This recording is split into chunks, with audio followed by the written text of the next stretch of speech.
In the heart of East Rutherford, New Jersey, a nation held its breath. For 28 years, Norway had been a ghost of the World Cup, a whisper, a memory of a golden era long faded into the snow.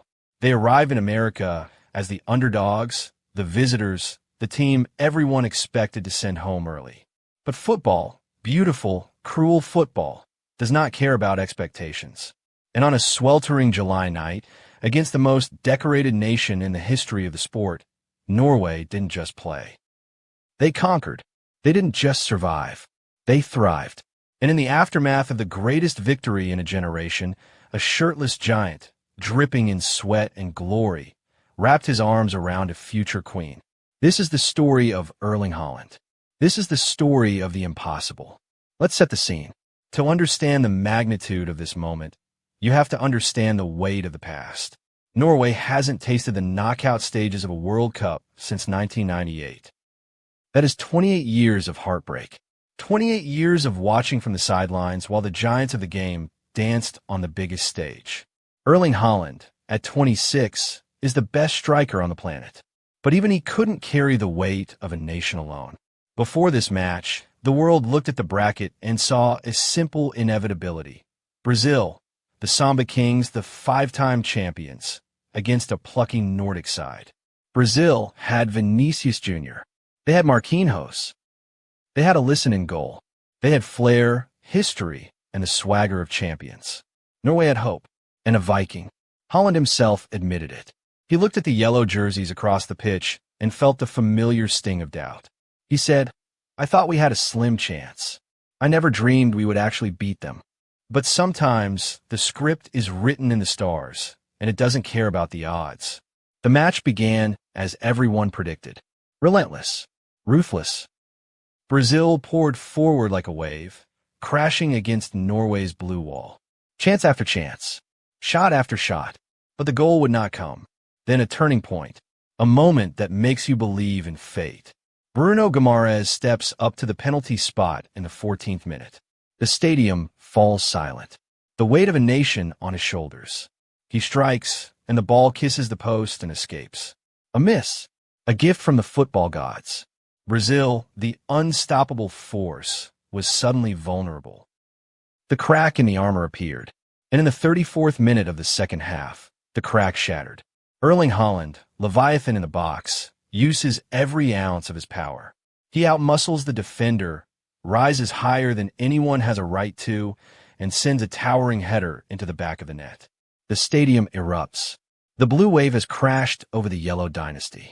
1-0. The impossible was knocking on the door. But Haaland was not finished. As the clock ticked into the dying embers of the game, Haaland struck again. A nice cold finish. A left-footed dagger that silenced the Brazilian bench. 2 goals. A masterpiece. Brazil pulled one back late. Neymar's penalty, a mere consolation, a Band-Aid on a gaping wound. When the final whistle blew, the scoreboard read 2-1. Brazil was going home. Norway was marching on. And then came the scene that the world will never forget. The locker room. Usually a place of sweat and tactical talk, it had become a cathedral of joy. Dancing, shouting, the Viking rowing celebration. Haaland at the center, drumming on the benches, leading his troops like an ancient warrior king. But the night wasn't over. The door opened, and in walked the future of the Norwegian monarchy. Princess Ingrid Alexandra, the future queen, alongside her brother, Prince Sverre Magnus. They came to pay their respects, to congratulate the heroes who had given their people something to believe in. What happened next transcended sport. Erling Haaland, fresh off the pitch, his torso bare, his chest still heaving from the effort, approached the future queen. There were no formalities.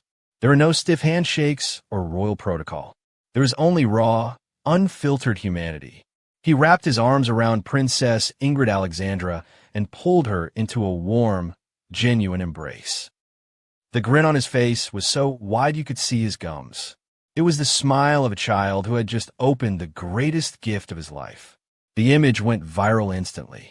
A Viking, shirtless, holding Princess, not out of arrogance, but out of sheer, overwhelming ecstasy. In that moment, it wasn't a king and a subject. It wasn't a celebrity and a royal. It was two Norwegians sharing a moment of national pride, a hug that symbolized the end of a 30-year winter. After the chaos, after the hugs, after the dancing, Haaland stood in front of the microphones. He looked dazed, like a man floating in a dream he was afraid to wake up from. "It's a bit unreal," he said, his voice trembling. "I sometimes have to pinch myself.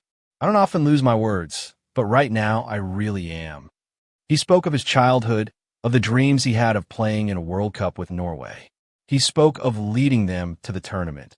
And then, quietly, he admitted the truth. "I thought I might never achieve anything bigger than this," he confessed. "But I was wrong. I'm proving to myself that it's possible. That is the essence of sport. It is not just about the goals. It is about breaking the barriers we build in our own minds. It is about the 28 years of failure that dissolve into the air with the sound of a whistle." Norway will face England next. The road gets harder. The giants get bigger.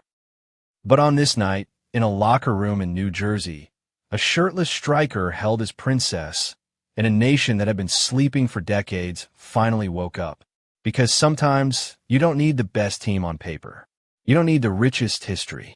Sometimes all you need is a man who refuses to stop believing, in a country that dares to dream alongside him.